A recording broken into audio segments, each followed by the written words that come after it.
Metagenics gets to the root of whole body health with pure, potent ingredients sourced from nature, clinically tested and trusted by doctors for decades. And unlike some other supplements, Metagenics is scientifically designed to be completely absorbed and start working in as little as 45 minutes, bringing your body back into balance for lasting well-being.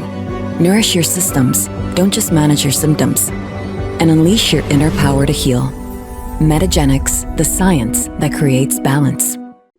Hello, everybody. Welcome to the Made Fitz Show. We have an exciting guest today, but I want to tell you this morning, so she has a very popular TEDx.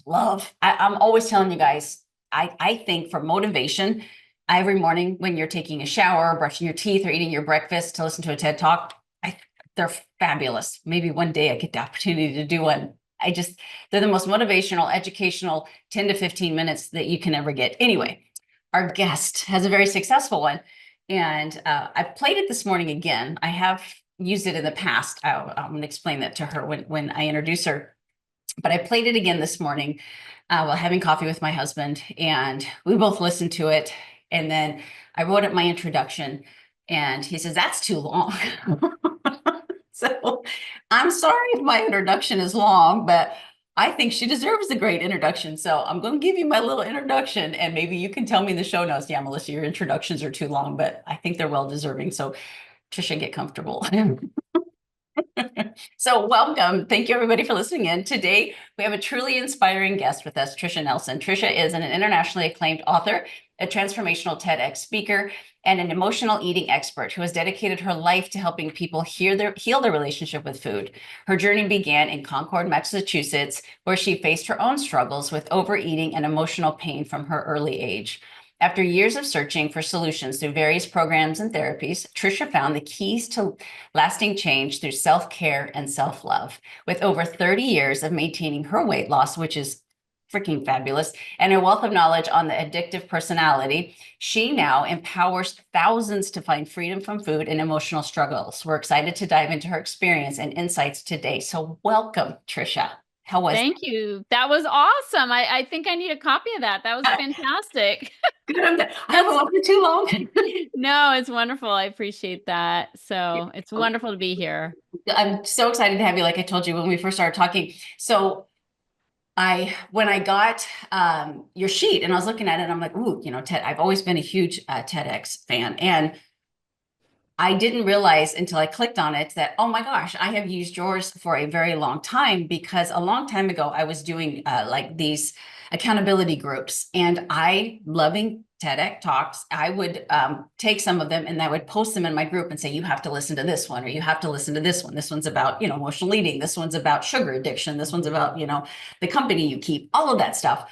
Yours is one of them. So I've been a big fan of that talk for a really, really long time. So this is kind of surreal for me to be able to talk to you. Oh, beautiful. I appreciate that. And I'm glad for more people to be able to hear our conversation. I think that's wonderful. Me too. And I want everybody to, we'll put it in the show notes, your talk, but really quick, can you just, so people can understand who they're talking to and how relatable you are, would you mind sharing the kind of the defining moment that you talk about in that TEDx talk about, when you kind of really just hit your rock bottom and you knew you had to make a change? You bet. And there's no question, I did hit a rock bottom, although it was bad for a long time. And I really, going back to my childhood, I was obsessed with food, and I love to eat. I love to cook. I love to serve food to other people. The only thing I didn't like about the whole food thing was the weight that I gained. And by age 21, I was 50 pounds overweight. So that was really tough for me. I just hated it. I had like 5 different sizes of pants in my closet because, of course, I did diets and exercise programs and pills and potions and lotions, and nothing I tried worked for any length of time. So I really, at a pretty young age, I was fortunate to have hit a bottom so young, where I was like, you know what? I can't do what I'm doing, which is being on the dieting roller coaster ride and never really making any real progress. I can't do that for the next 40, 50, 60 years. And that's when things shifted for me. And I was very blessed to meet somebody who showed me that my problem wasn't food, it wasn't weight. It was really a deeper issue. Like, why was I compelled to eat? Why was I obsessed with food? And, most of the food noise I had came from my emotions and buried emotions and stress and also just habit. Like I had built into a habit for decades of, food's my go-to. If I feel sad, I eat. If I'm excited, I eat. If I'm stressed, I eat. If I'm lonely, if I'm bored, it's like food is my go-to. And so I built into that habit, which meant I was going to need to not just have a different diet, I was going to need to change so that my habits changed. Yeah, and I think that was key when you said I did need a different diet. When it finally hit you that it wasn't going to be, the next craze could be, could be carnivore, could be, raw, could be just so many choices. And when the new one comes, you think, okay, this is going to be it for me. And if you're stuck in that roller coaster of always hoping that the next diet or way of eating, you can even coin it not a diet, but just a way of eating is what's going to help you. This is when we need to dig into what you do as a specialty is, really focusing on the why are you, eating this? Why are you choosing the foods that you do? And I don't know where you want us to start with that because I dug deep into you and you're such a wealth of knowledge and you have so many wonderful points that you talk about. But I'm not sure exactly which you want to share on this point. Sure. Well, I'm going to start. Thank you so much. I really appreciate that. And I'm going to start with just explaining emotional eating because people don't always really get what it is or realize that they're doing it, Sure. And so, and there's a lot of myths around emotional eating. And the bottom line, very simple definition is eating to feel better. Mhm.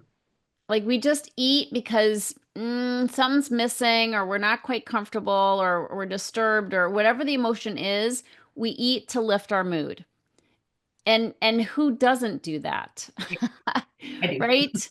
Who Yeah. doesn't do that? And eating does feel good. And we have to eat, which is why this is a tricky thing because it's like, well, you gotta eat.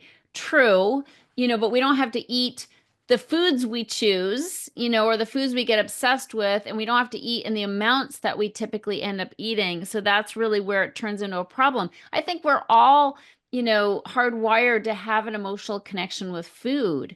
So that's not an issue. We all do it. Everybody does it. Comfort eats. It's not a terrible thing.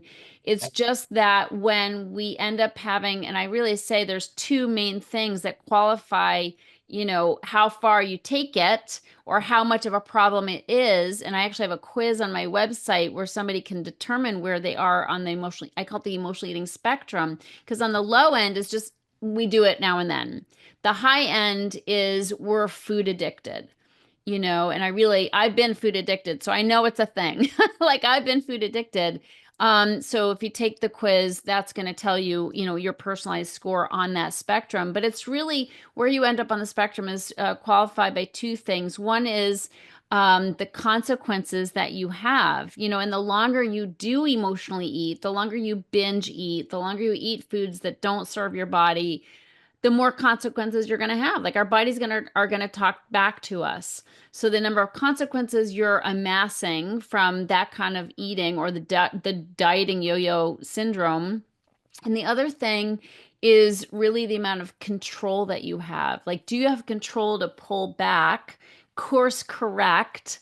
And if you do, great. You're on the low end of the spectrum. Take the quiz, get the personalized score for reals. But typically, if it's not that big a deal, if you're not like obsessed with your weight, or checking your butt out in the mirror every other day, wondering if it grew. It was like my favorite pastime. And then, if you're not having several different sizes of pants to see where you are, like, and always wishing to get back into your skinny jeans. So there's just telltale signs. And if you go on a cruise and it's all expenses paid, and you're like, well, I paid for this, and you eat all you want to eat and drink all you want to drink, and you come home and your pants don't fit, that doesn't mean you're food addicted. It just meant you wanted to get the biggest bang for your buck and you like to eat. So that's not a big deal.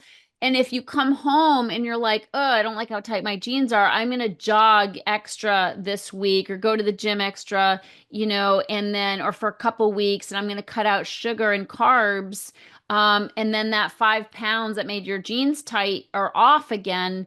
Well, congratulations, you have quite a lot of control. But somebody like me, if that had been me and I did the all you can eat thing, I would be, and I had 5 pounds when I got home. Chances are I wouldn't course correct. It would sort of make me depressed that I had gained this weight. Plus, I was back on, I had fallen off the wagon and I was in the habit of eating ooey gooey, chewy foods, and I didn't want to stop. And so that 5 pounds turns into 10 pounds, turns into 15 or 20. And we don't know when I'm going to get back on track. We just don't know when that magical day is going to arrive. It's like I intend to each day. I'm like, okay, I'm going to do it. And then I'm just looking for the bread and the butter and the cookies. So that's somebody who's on the higher end of the spectrum. They can't course correct. They can't just pull themselves together, pull themselves up by the bootstraps and get control again. And I just couldn't. And it was like, who knew when I was going to get? And that's usually why we're so seduced by the next diet or the next weight loss fad, because we're looking for something to jumpstart us because we're just in this terrible place of day after day after day, promising to pull it together and not. And if you think about it, that's what addicts do, right? Tomorrow is going to be a new day. I mean, or Monday I'm going to start, right? That's the emotional eaters version of it is Monday, I'm going to get back on track Monday, and we don't. And so there's lots of, empty promises, but it's because we're not in control and we're hoping that diet will get us in control.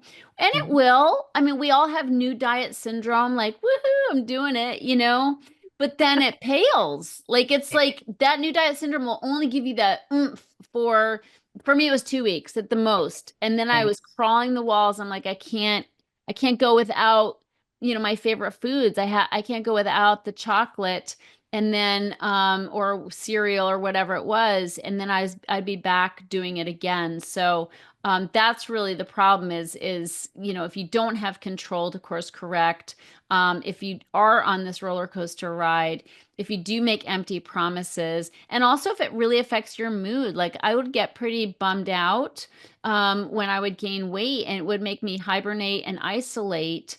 And that affected my relationships. I wouldn't want to have sex when I was binging. Like the last thing I want to do is be touched, right? Or have the lights on without any clothes on. And so it really bleeds into your life and affects your quality of living. And so that's really what we have to look at is it's not just about fitting into our bikinis. It's really about, how obsessed am I with food and how is it impacting my relationships, my ability to be present at work, my energy level, my sex drive, my budget because I keep buying all these new clothes, right? So Mhm. anyway, it takes a toll for sure. That with your expertise, do you feel like it's more of a chemical thing, or have you found kind of a connection with women that maybe are a little, insecure or overstressed, or um, I remember you mentioning being an empath.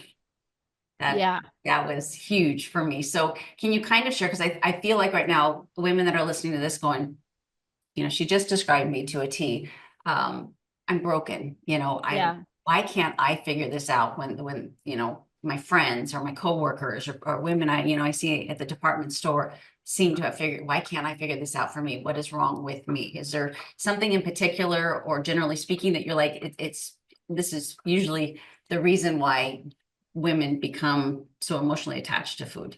Yes, it's amazing how common we are, which is good news. So we're not so strange or different because we always think we are. Like you saw my TEDx talk. I mean, I describe eating out of the garbage, like binging, not being able to finish the food, and then throwing it out, and then later just kind of sneaking back to get the cookies that I know are in there, so long as they didn't have trash thrown on them, and feeling like, oh my God, I'm the worst person in the world. Like, this is disgusting. I can't believe I've done this.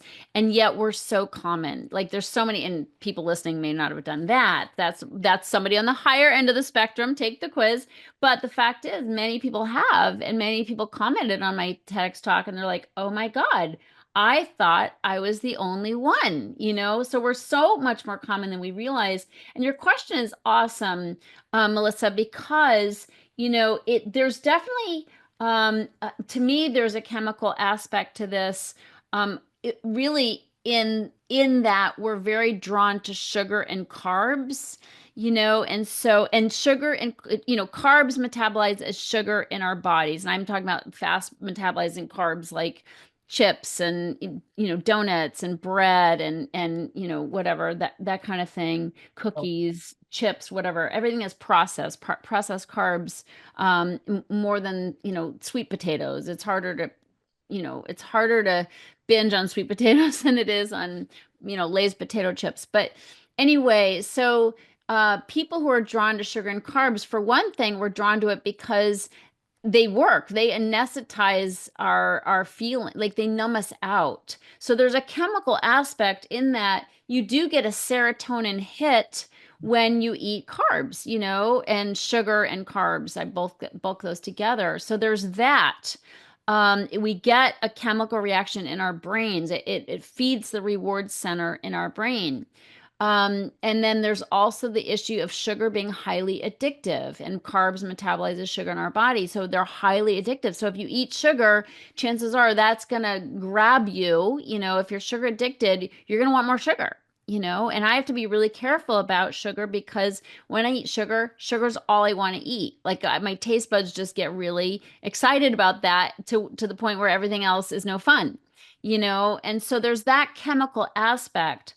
But beyond that, I think it's mostly emotional, mostly stress related and habit, like I said.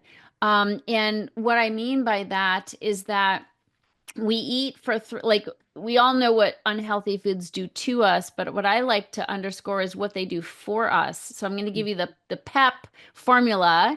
And PEP is an acronym. The first P stands for painkiller. We use food because it does numb pain. Like, it really is like taking a shot of Novocaine. Like, it numbs the pain. What kind of pain? People are like, I'm not in pain. I have a great life. Well, everyday life can serve up pain, right? Getting a bill you didn't expect, having to move from one place to another, unexpected illness, or parents who are in decline. Like, life has dysregulated kid. Life has plenty of pain, and we might not think of it as pain, and we certainly don't eat thinking, oh, I need chocolate to kill my pain. We're like, I just like chocolate.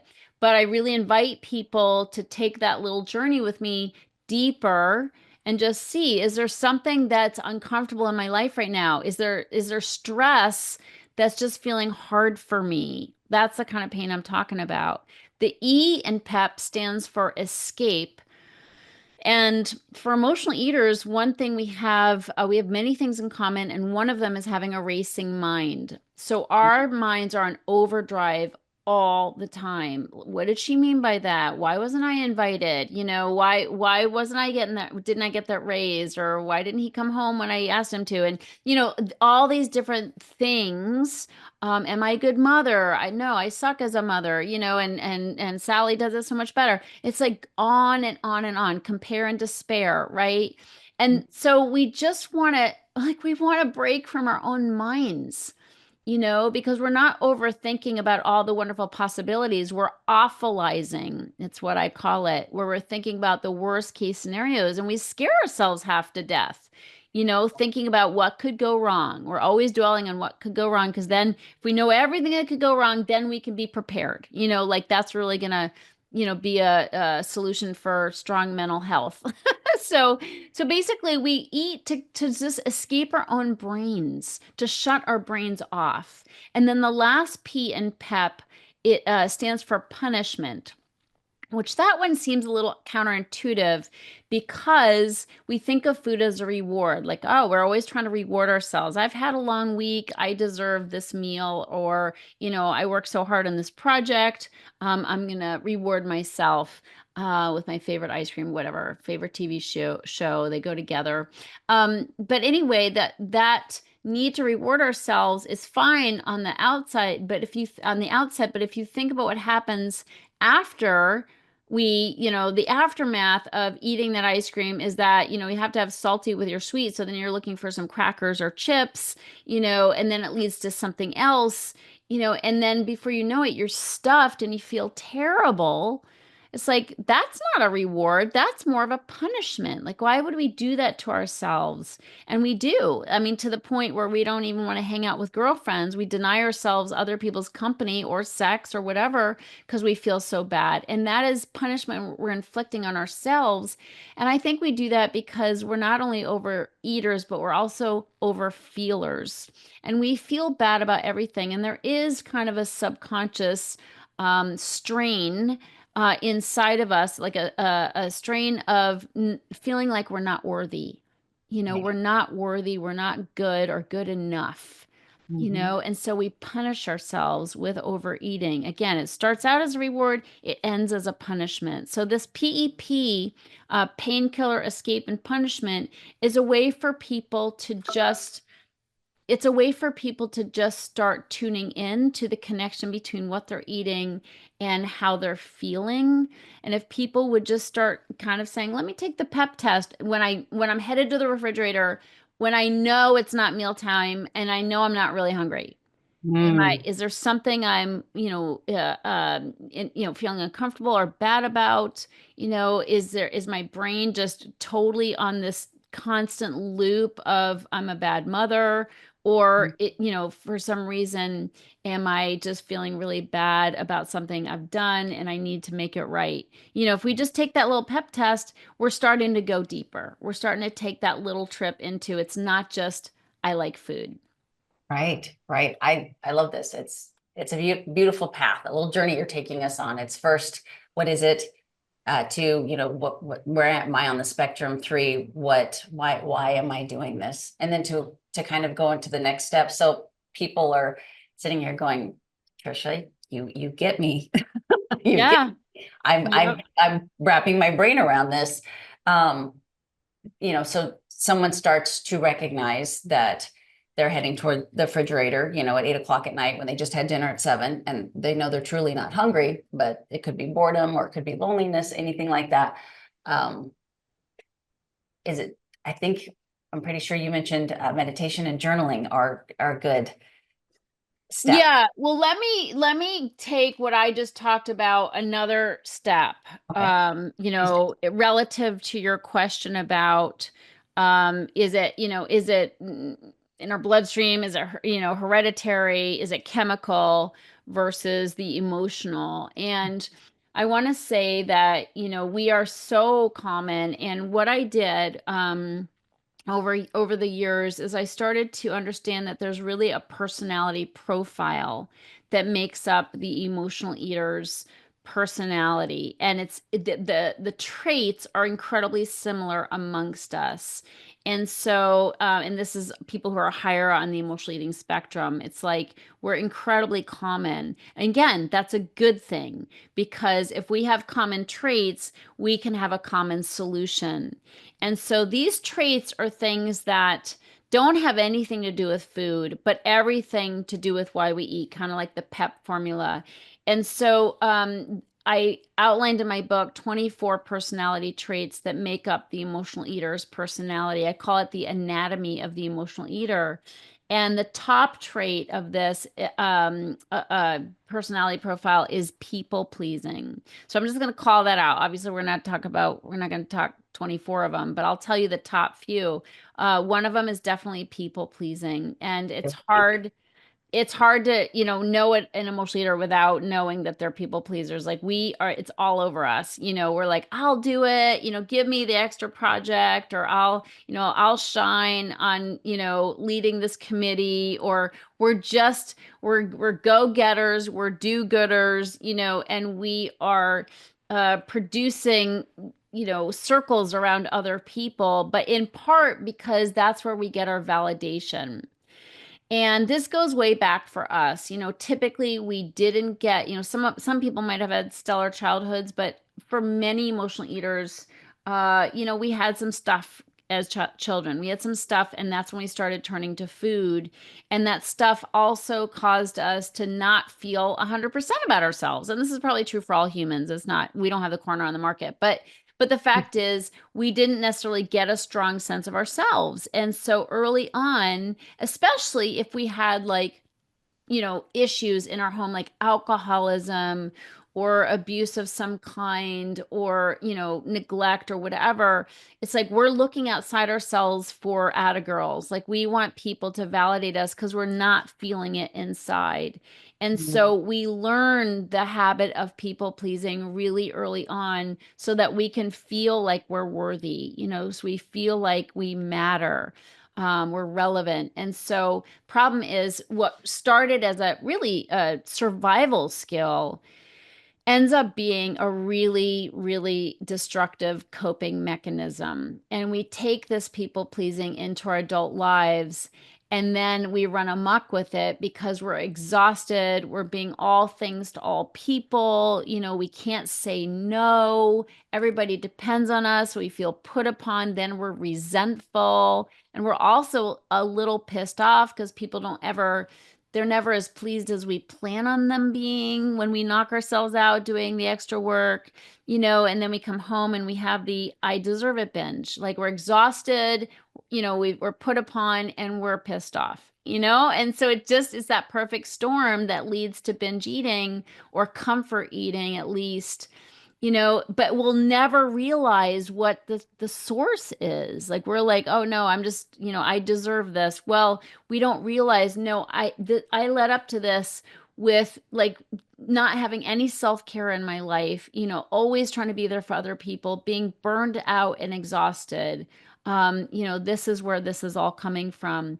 And if we can make that leap, if we can start seeing that connection again, like the PEP, then we can realize it's really more of a living problem than it is an eating problem.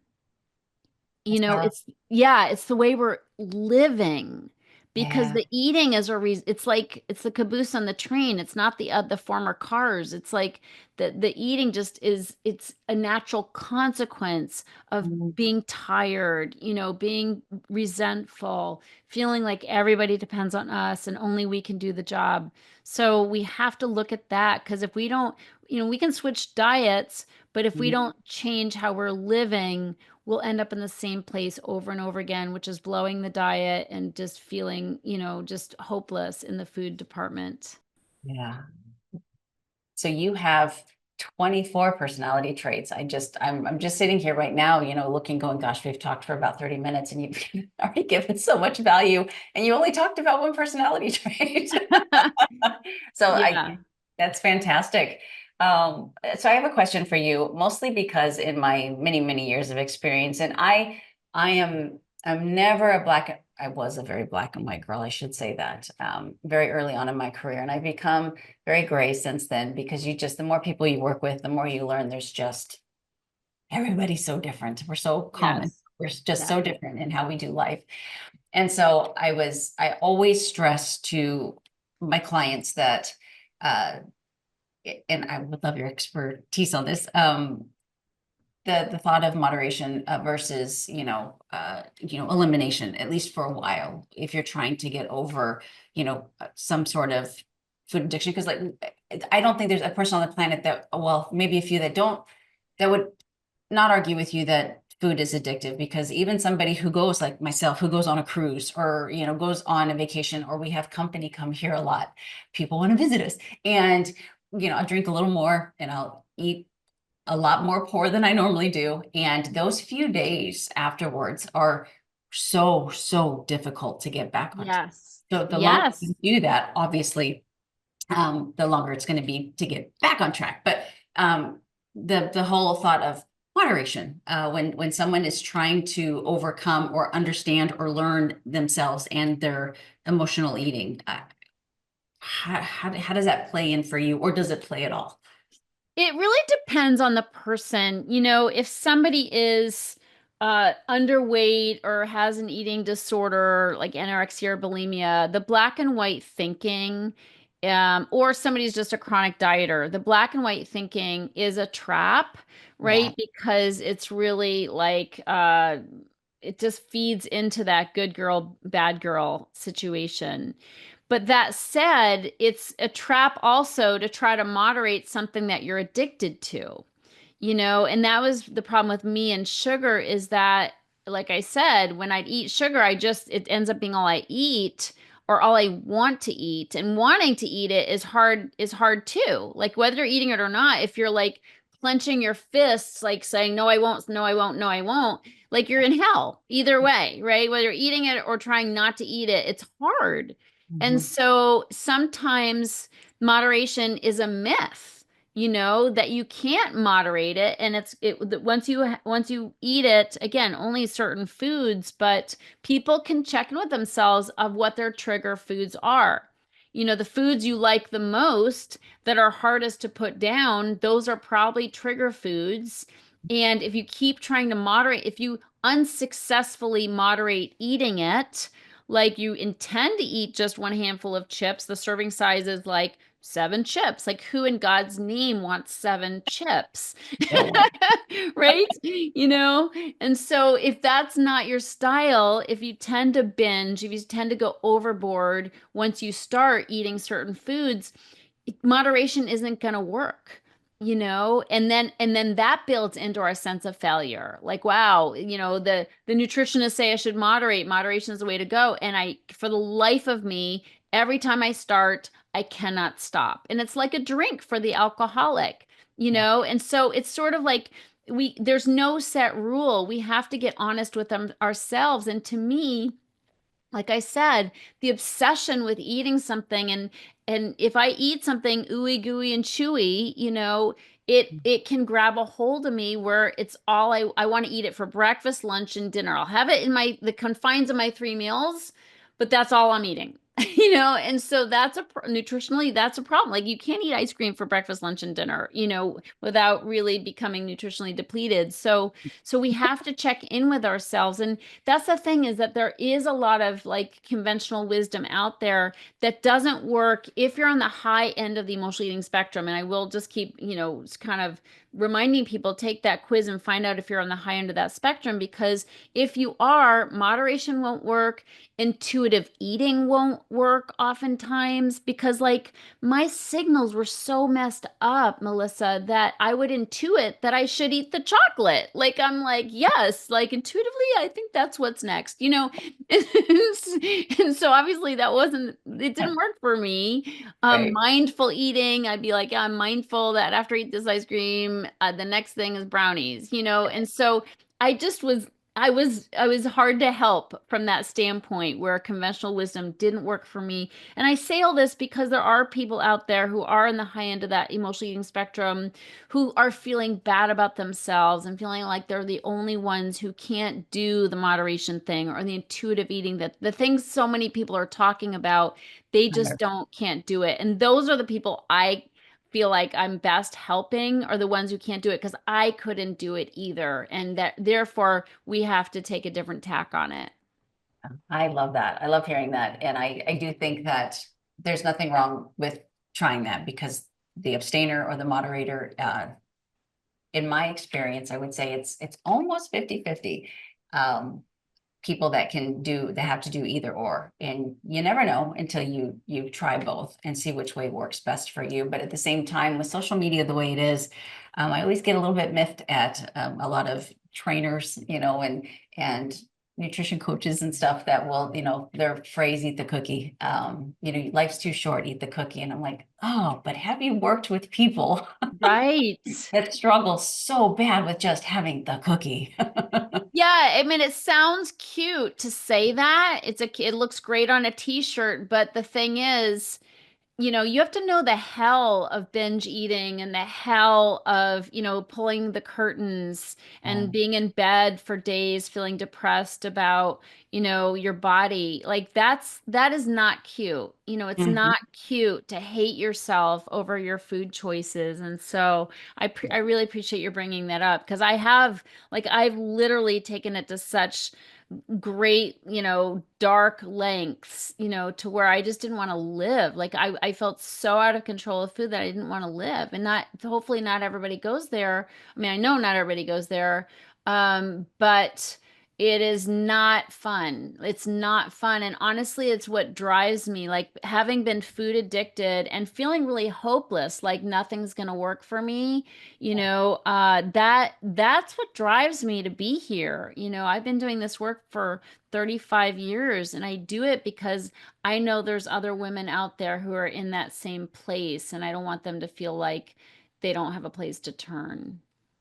I love it. That's why at the very beginning I said this is such great work for you. I would love to talk about kind of the strategies to really learn yourself and how to break some of these habits and stuff. I have one really odd, quick question for you.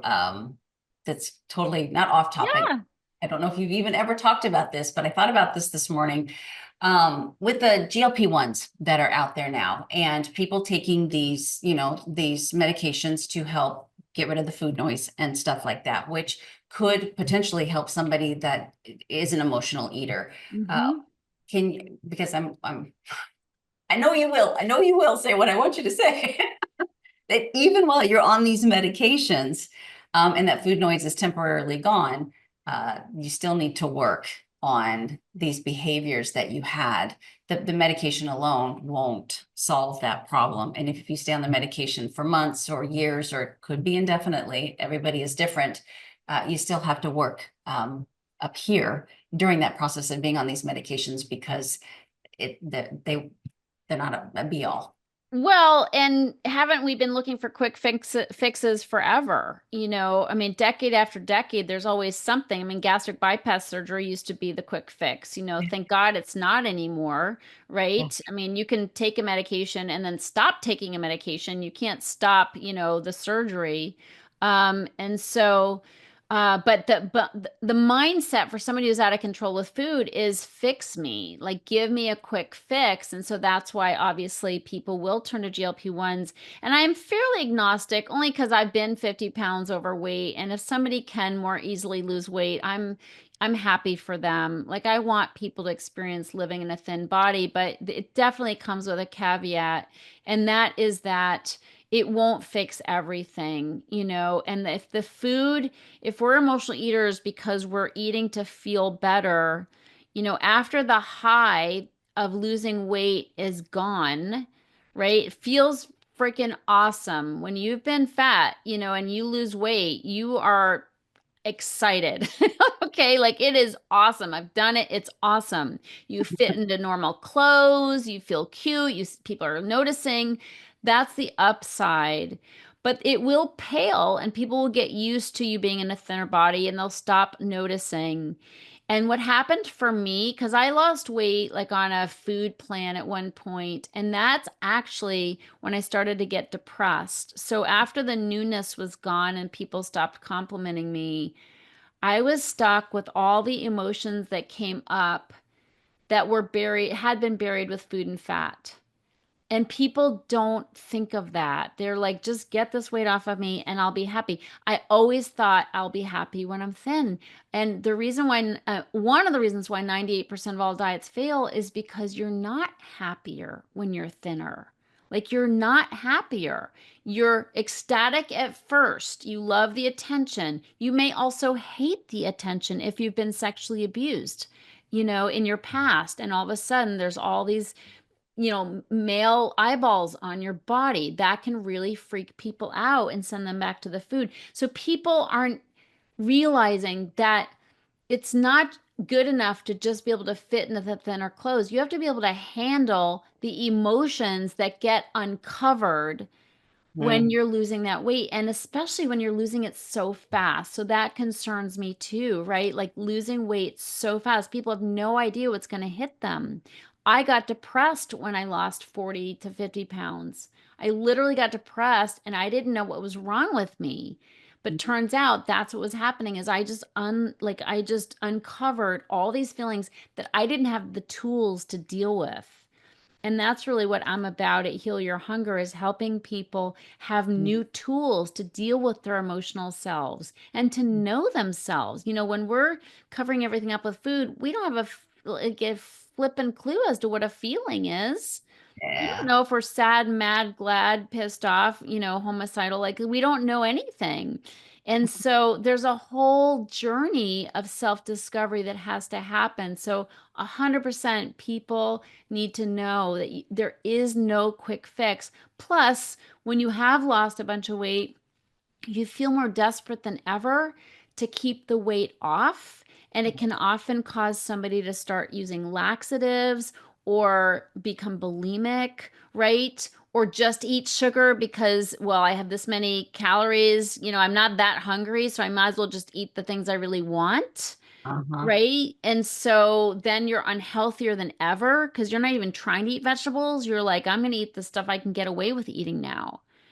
Yeah. There's a lot of dark side that I'm just saying as a warning. It's not don't do it, but it's know that what you're getting into.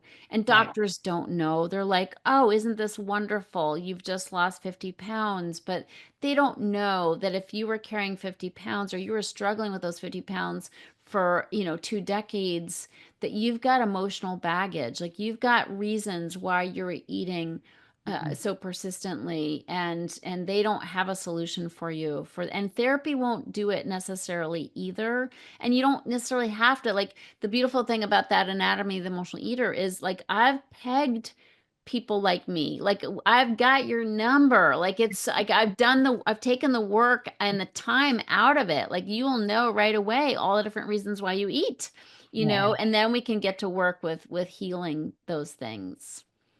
And with respecting your time, 5 minutes to go, we can only touch on it really fast, but can you just a really quick overview of what that healing looks like? Yeah, so I mean the compulsion to overeat and eat the yummy foods, it really like I mentioned, it comes from buried emotions, it comes from stress, and it comes from sheer habit.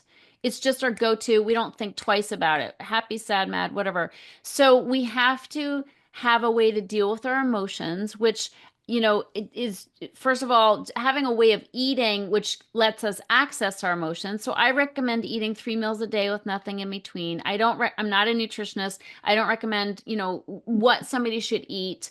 And most people who end up listening to this and relating, they know what to eat. Like they're not stupid, right? But following through on what we know is a whole different thing. And that's why we have to deal with the emotions. But eating 3 times a day is nice because it leaves space. The snacking just keeps you numb all day. So having space between your meals enables you to start getting in touch with your emotions. We have to put those emotions somewhere. Writing, journaling is really important. Like you mentioned earlier, self-care habits like meditation is really important for like emotional regulation.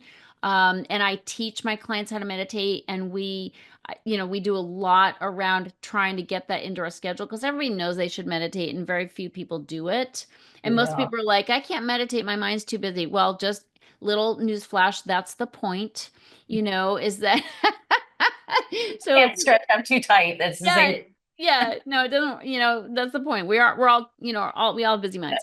Yeah. So, but there's a way to do it that makes it much easier and doable as a regular habit. But things like that, or breathing exercises, walking, gentle, like let's get down to gentle. Let's not beat ourselves up with exercise. Let's do gentle and exercise, stretching, something that feels nurturing. Like what we really need to do is start really caring for ourselves. And so that also includes speaking up for ourselves because one of the traits of the anatomy emotional eater is that we eat our words. Like we don't say how we really feel. We don't express ourselves. That has to change. Again, all these living things. We have to have boundaries in our time. We can't try to be all things to all people anymore. We have to scale back and say, hey, that's not going to work for me, or I've got too much on my plate, and make get help and stop just being an overdoer. So there's lots of living things that need to change. So, I wish I could say it's this, and this, but it's harder than that because we've got decades built into the way we've been living. People pleasing is usually a lifelong habit, but those are the things that we put focus on, beyond eating the 3 meals, cutting out your trigger foods, like not even trying to moderate those, and then being able to really dig into lowering your stress, being more emotionally balanced, or processing your emotions and with healthy tools. Talking, being in community is so important. If you're an emotional eater, you need community with other emotional eaters because we all think alike and we have the best laughs over, ways that we are, things that we do, so I do everything that I do. All my coaching is done in groups. I mean, we have one-on-one coaching as well, but mostly, we're getting together in groups because we identify with each other, and we felt like pariahs for so long. When people told us to moderate or told us to intuitively eat and we couldn't do it, it's nice to be with people who are kind of bottom of the barrel, like they're the binge eaters. Yeah. Yeah. And binge eating is dark. So to be with other people who have eaten that way, it's comforting, right? 100%. So yeah, community is really powerful. Spirituality is really powerful. Like I don't do it with willpower. Like I need a higher power. And so for Mm. people to find that what that means for them, I think is so important. And it's a process. It doesn't all happen at once, but there's definitely a way out. There's a way for people to have the support that they need. And it doesn't come from, trying to do another diet as we started talking about at the beginning. What you do is so much greater than emotional eating, which is huge. Don't get me wrong, but it sounds like everything that you help your clients through, mostly women, I would assume, but not exclusively. Yes. Yeah. Um, it's helpful in so many areas of their life, and I feel like this podcast has just broken a record. I don't think so much value has been given in such a short amount of time. Tricia, thank you so much. Aw. I mean, seriously, that was, if somebody was trying to take notes, they failed. You're just gonna have to go back and listen to it again. So I want to thank you so much for being on here. And genuinely, this is just when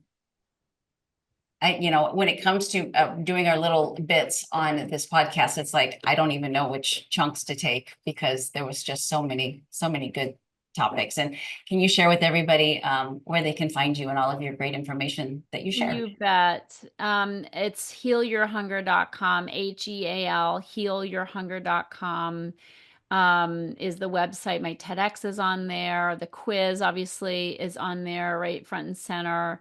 My podcast episodes are on there, and also we do have a free session somebody can access and talk to one of my mentors about what it looks like to work with me and my team. So I appreciate you so much for having me, Melissa. It's been such a pleasure, and I can tell you have such a heart for helping women, and that is so beautiful. And I know you do it every single day. So thank you for all you do. Thank you. I appreciate that. And I want you guys, not if, when you take that quiz, message me, please, and tell me how it went for you. I'm going to try that quiz myself, and then I am definitely interested in those personality traits. So I'll be digging Awesome. all of that as well. Thank you so much, Tricia. Thank And you. you're welcome. And I want you guys to wake up feeling prepared and to go to bed feeling proud. Have a fantastic day. Thank you. Oh my. Oh.